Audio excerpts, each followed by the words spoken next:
Hi viewers, welcome to Telugu wallet. NTR నటించిన War 2 సినిమా TDP వర్గీయులెవరూ చూడొద్దంటూ అనంతపురం అర్బన్ ఎమ్మెల్యే దగ్గుపాటి ప్రసాద్ బెదిరించారనే ఆరోపణలు తీవ్ర దుమారం రేపాయి. టీడీపీకి దూరంగా ఉంటున్న ఎన్టీఆర్ సినిమాని ఎందుకు చూడాలంటూ దగ్గుపాటి ప్రసాద్ ప్రశ్నిస్తున్నట్లుగా ఓ ఆడియో అనేది వైరల్ అయింది. అనంతపురంలోని ఆయన క్యాంప్ ఆఫీస్ ముందు ఎన్టీఆర్ ఫ్యాన్స్ అందరూ కూడా ధర్నాకి దిగారు. ఇక సోషల్ మీడియాలో లీక్ అయిన ఆడియోలో ఆయన గలం మాటలు పోలి ఉండడంతో అభిమానుల్లో తీవ్ర ఆగ్రహం వెల్లువెత్తింది.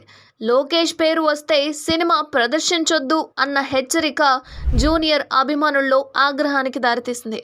ఇక ఎన్టీఆర్కు దగ్గుపాటి ప్రసాద్ క్షమాపణ చెప్పాలని అభిమానులు డిమాండ్ చేస్తున్నారు. అలాగే అనంతపురంలో మొదలైన కాక ఏపీలోని పలు జిల్లాలకు పాకింది. అన్ని ప్రాంతాల్లో ఎన్టీఆర్ ఫ్యాన్స్ ఆందోళనకు దిగుతున్నారు. కాగా ఎమ్మెల్యే వ్యాఖ్యలు తెలుగుదేశం పార్టీలో కూడా కలకలం రేపాయి.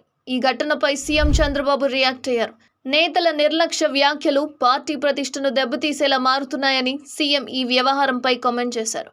జరిగిన పరిణామంపై అసంతృప్తి వ్యక్తం చేస్తూ అహంకారాలు, వర్గ పోరాటాలు పార్టీకి మాత్రమే కాదు ప్రజలకు కూడా నష్టం చేస్తాయని స్పష్టం చేశారు. అలాగే జూనియర్ ఎన్టీఆర్ని విమర్శిస్తున్నట్లుగా ప్రచారం జరుగుతున్న ఏదైతే ఆడియో ఉందో తనది కాదని ఎమ్మెల్యే ప్రసాద్ స్పష్టం చేస్తున్నారు. అనంతపురంలో గత కొద్ది రోజులుగా సాగుతున్న ఆధిపత్య రాజకీయ పోరులో భాగంగా నన్ను బద్నాం చేసేందుకే ఆడియోని సృష్టించారని ఎమ్మెల్యే ఆరోపిస్తున్నారు. తాను నందమూరి నారా కుటుంబాల అభిమానినని, ఎప్పటికీ అలాంటి విమర్శలు చేయబోనన్నారు. దానిపై విచారణ చేయాలని జిల్లా ఎస్పీని కూడా కోరామని, వాస్తవాలు వెలుగులోకి వస్తాయని తెలిపారు ఎమ్మెల్యే.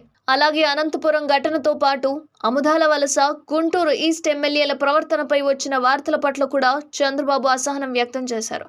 పార్టీ కంటే వ్యక్తిగతం గొప్పదని భావించే వారికి టీడీపీలో స్థానం లేదు అని కఠినంగా హెచ్చరించారు. అండ్ భవిష్యత్తులో ఇలాంటి ఘటనలు పునరావృతమైతే కఠిన చర్యలు తప్పవని చంద్రబాబు సూచించారు. నేతలు, ఎమ్మెల్యేల వ్యక్తిగత నిర్ణయాలు పార్టీకి చెడ్డ పేరు తెచ్చేలా ఉంటే ఇక సహించబోమని ఆయన స్పష్టం చేశారు. చిన్న విమర్శకే ఆస్కారం ఇవ్వకుండా బాధ్యతతో ప్రవర్తించాలని ఎమ్మెల్యేలందరికీ కూడా హెచ్చరిక జారీ చేశారు. అమరావతిలో జరిగిన సమావేశంలో చంద్రబాబు పార్టీ వర్గాలతో సూపర్ 6 పథకాల అమలు, అలాగే ప్రజల స్పందనపై సమీక్ష నిర్వహించారు.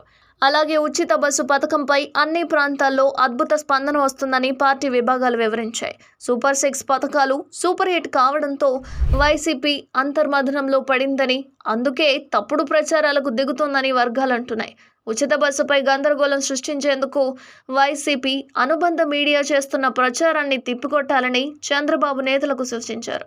అలాగే పథకాల అమల్లో ఎమ్మెల్యేలు, మంత్రులు విధిగా భాగస్వాములు కావాలని చంద్రబాబు స్పష్టం చేశారు. ప్రజలతో మమేకం అవడం ద్వారానే ప్రభుత్వానికి మంచి పేరు వస్తుందని వ్యాఖ్యానించారు. అదే సందర్భంలో అనంతపురం ఘటనతో సహా పలు వివాదాలపై చర్చించి గ్రూపు తగాదాలు, అంతర్గత విభేదాలు ఇకపై ఉపేక్షించమని హెచ్చరించారు. అనంతపురం, అముదాల వలస, గుంటూరు ఈస్ట్ ఘటనలపై పార్టీ రాష్ట్ర నాయకత్వం నుంచి నివేదిక కోరినట్లుగా సమాచారం అయితే అందింది. ఇక ఎమ్మెల్యేలు వ్యక్తిగత వ్యాఖ్యలు, చర్యలు పార్టీకి చెడ్డ పేరు తెస్తే ఇకపై మన్నించేది లేదని చంద్రబాబు స్పష్టం చేసినట్లుగా పార్టీ వర్గాలు తెలిపాయి.